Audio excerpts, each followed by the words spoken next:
बिस्मिल्लाहिर्रहमानिर्रहीम। अस्सलाम वालेकुम। कुक विद मोहनी के साथ मैं हूँ मोहनी अरशद। अल्लाह ताला आप सबका हामी और नासिर हो। ना तो ओवन की ज़रूरत है, ना ही बेकरी जाने की ज़रूरत है और ना ही बहुत ज़्यादा थकने की ज़रूरत है, बल्कि घर में बनाएंगे बहुत ही मज़ा टेस्टी आलू की पफ पैटी। चलें इस मज़ेदार सी रेसिपी को स्टार्ट करते हैं। बिस्मिल्लाहिर्रहमानिर्रहीम। सबसे पहले एक बर्तन को चूल्हे पर रखें, उसमें 2 टेबलस्पून ऑयल शामिल करें। 5 से 6 कलियाँ लहसुन के लिए फ़ाइन चॉप करे हुए शामिल करें और 3 से 4 फ़ाइन चॉप हरी मिर्चें शामिल करें। 1 टेबलस्पून ज़ीरा शामिल करें, फ्राई कर लें, क्रैकल कर लें। जब इनमें से मज़ेदार से खुशबू आना शुरू हो तो फिर इसमें थोड़ा सा पानी शामिल करें, तकरीबन आधे कप के राउंड अबाउट। अब इसमें शामिल करेंगे थोड़े से मसाले। 2 टेबलस्पून इसमें नमक शामिल करेंगे, 1½ teaspoon red chilli powder, 1 tablespoon मोटा कुटा हुआ दरदरा धनिया, बेहतरीन फ्लेवर खुशबू टेस्ट के लिए 1 टेबलस्पून कसूरी मेथी और ½ टीस्पून हल्दी पाउडर और 1 टीस्पून काली मिर्च पाउडर का शामिल करेंगे। अब इन तमाम चीज़ों को मिक्स करेंगे यहाँ तक कि पानी खुश्क हो जाए और मसालों का कच्चापन ख़त्म हो जाए। मैंने 2 मीडियम साइज़ के प्याज लिए, उनको फ़ाइन चॉप किया, इसमें शामिल कर दिया। प्याज को हमने इस मसाले में से मिक्स करना है, पकाना नहीं है। जैसे ही प्याज अच्छे तरीके से मसाले में मिक्स हो जाए तो फिर मैंने 750 ग्राम के 3 पाव उबले हुए आलू लिए, उनको ग्रेट किया, वो भी इसमें शामिल कर दिए। साथ शामिल किया बारीक कटा हुआ ढेर सारा हरा धनिया। अब इन तमाम चीज़ों को अच्छे तरीके से मिक्स करेंगे ताकि हमारी बेहतरीन सी पैटीज़ की फिलिंग रेडी हो सके। फ्लेम को बंद करेंगे, साइड पर रखेंगे ताकि अच्छे तरीके से ठंडी हो जाए। अब मैंने एक बर्तन में 3 कप मैदा छान के शामिल किया, 1 टीस्पून नमक, 3 से 4 टेबलस्पून ऑयल शामिल किया। फिर मैंने पानी लगाते हुए सेमी हार्ड यानी कि थोड़ी सी हार्ड डो रेडी कर ली। इस डो में हमने सिर्फ नमक और ऑयल ही शामिल करना है, कोई कलौंजी अजवाइन या ज़ीरा नहीं।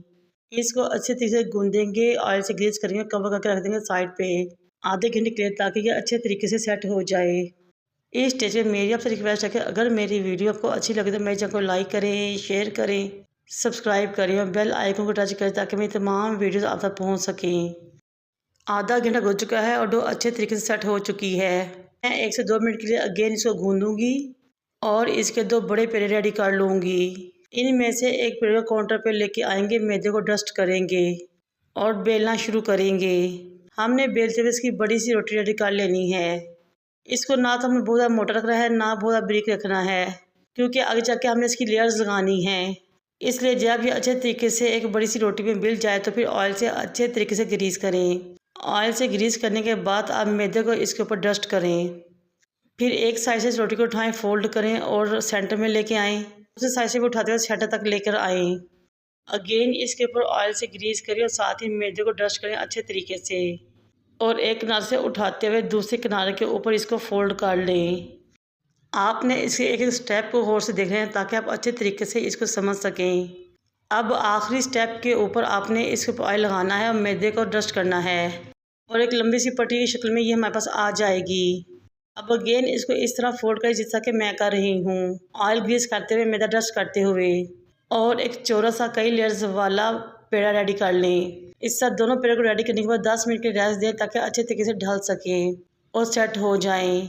अब पहले पेड़ को काउंटर पे लेकर आएंगे और उसको बेलना शुरू करेंगे और बेलते हुए हमने एक बहुत ही बारीक रोटी रेडी करनी है, बिल्कुल इस तरह जैसा कि हम समोसे की रोटी रेडी करते हैं, बहुत ही बारीक। जब ये अच्छे तरीके से बेल जाए और सेट हो जाए, बारीक हो जाए, तो पिज़्ज़ा कटर की मदद से इसके अनइवन किनारों को इवन करें। लेकिन आपने इन किनारों को वेस्ट नहीं करना, बल्कि दोबारा पेड़ा बना कर रख देना है ताकि मज़ीद पैटीज़ रेडी कर सकें। एक चौड़ी सी रोटी रेडी हो गई है। पिज़्ज़ा कटर लें और इसको अगेन 4 इक्वल पोर्शंस में डिवाइड करें। 1 टेबलस्पून आलू का मज़ा सा बैटर लें, इसके सेंटर में रखें। उंगली को पानी लगाएं और किनारों को छोड़ते हुए बैटर के राउंड अबाउट आपने पानी को लगाना है। फिर एक किनारा उठाएं, उसको दूसरे किनारे तक लेकर आएँ और उसको अगर उंगली की मदद दबाएं और इस तरह बाकी किनारों को भी मैच करें और उनको दबाना शुरू करें। लेकिन आपने किनारों से नहीं दबाना, बल्कि बैटर के इर्द गिर्द ही उंगली से इसको प्रेस करना है, दबाना है। इससे हमारी लेयर्स बहुत खुल के सामने आएंगी और बहुत मज़ेदार सी आलू की पैटीज़ रेडी होगी। ये देखिए बहुत ही मज़ेदार सी आलू पैटीज़ रेडी हो चुकी हैं। अब इनको हम फ्राई करना शुरू करेंगे। ये देखिए माशाल्लाह कितनी लेयर्स वाली ये रेडी हुई हैं। मैं आपको एक उठा के दिखाती हूँ।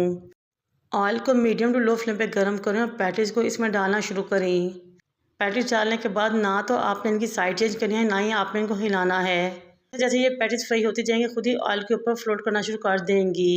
करीबन 5 से 6 मिनट बाद जब ये क्रिस्पी गोल्डन हो जाएं तो इनकी साइड चेंज करें। तब दूसरी तरफ भी इनकी 5 से 6 मिनट बाद साइड चेंज करें। तरफ से पकाते हुए इनको क्रिस्पी गोल्डन कर लें। जब बहुत ही मज़ा खुशबू सी आना शुरू हो, ये बहुत ही मज़ा क्रिस्पी और गोल्डन हो जाए तो इनको निकाल लें। हमारे बहुत ही मज़ा टेस्टी आलू के पैटीज रेडी हो चुकी हैं। माशाल्लाह से इनकी लेयर्स चेक करें और इनका क्रिस्पीपन चेक करें। यकीनन इस मज़ेदार रेसिपी पे आप मेरी दादी वगैरह नहीं रह सकेंगे और मेरे चैनल को लाइक, शेयर और सब्सक्राइब करेंगे। इन मज़ेदार से पैटीज को बनाइए, बच्चों को लंच बॉक्स में दीजिए, मेहमानों को सर्व करें, ख़ुद भी इंजॉय करें। मुझे और मेरे वालिदैन को दुआ में याद रखें। अल्लाह हाफिज़।